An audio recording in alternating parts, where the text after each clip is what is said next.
নমস্কার। নিম্ন অসম থেকে উজান অসম সর্বত্রই গেরুয়া ঝড়। গেরুয়া ঝড়ের সামনে টিকে থাকতে পারল না কংগ্রেস সহ বিরোধী শিবির। ৩ গগৈয়ের অবস্থা শোচনীয়। এই মুহূর্তের বিগ ব্রেকিং, হেরে গেলেন কংগ্রেসের সেনাপতি গৌরব গগৈ। বিরোধী শিবিরের মুখ্যমন্ত্রীর মুখ গৌরব গগৈ জোরহাট কেন্দ্র থেকে ১৭,০০০ ভোটে হেরে গেলেন বিজেপি প্রার্থী হিতেন্দ্রনাথ গোস্বামীর কাছে। এই মুহূর্তের বিগ ব্রেকিং আপনাদের আবারও জানাচ্ছি, হেরে গেলেন গৌরব গগৈ, যিনি অসমের মুখ্যমন্ত্রী হওয়ার স্বপ্ন দেখেছিলেন। বিরোধী শিবিরের স্বপ্ন ছিলেন গৌরব গগৈ আগামীর মুখ্যমন্ত্রী অসমের। সেই গৌরব গগৈ হেরে গেলেন জোরহাট কেন্দ্র থেকে। ধূপে টিকে থাকতে পারলেন না বিজেপি ঝড়ের সামনে। গৌরব গগৈ ১৭,০০০ ভোটে হেরে গেলেন বিজেপি প্রার্থীর কাছে।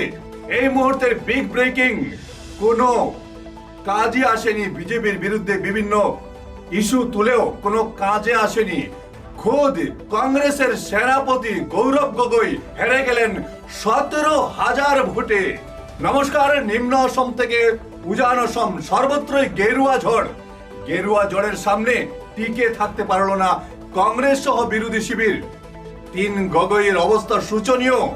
এই মুহূর্তের বিগ ব্রেকিং, হেরে গেলেন কংগ্রেসের সেনাপতি গৌরব গগৈ। বিরোধী শিবিরের মুখ্যমন্ত্রীর মুখ গৌরব গগৈ জোরহাট কেন্দ্র থেকে ১৭,০০০ ভোটে হেরে গেলেন বিজেপি প্রার্থী হিতেন্দ্রনাথ গোস্বামীর কাছে। এই মুহূর্তের বিগ ব্রেকিং আপনাদের আবারও জানাচ্ছি, হেরে গেলেন গৌরব গগৈ, যিনি অসমের মুখ্যমন্ত্রী হওয়ার স্বপ্ন দেখেছিলেন। বিরোধী শিবিরের স্বপ্ন ছিলেন গৌরব গগৈ আগামীর মুখ্যমন্ত্রী অসমের। সেই গৌরব গগৈ হেরে গেলেন জোরহাট কেন্দ্র থেকে। ধূপে টিকে থাকতে পারলেন না বিজেপি ঝড়ের সামনে। গৌরব গগৈ ১৭,০০০ ভোটে হেরে গেলেন বিজেপি প্রার্থীর কাছে।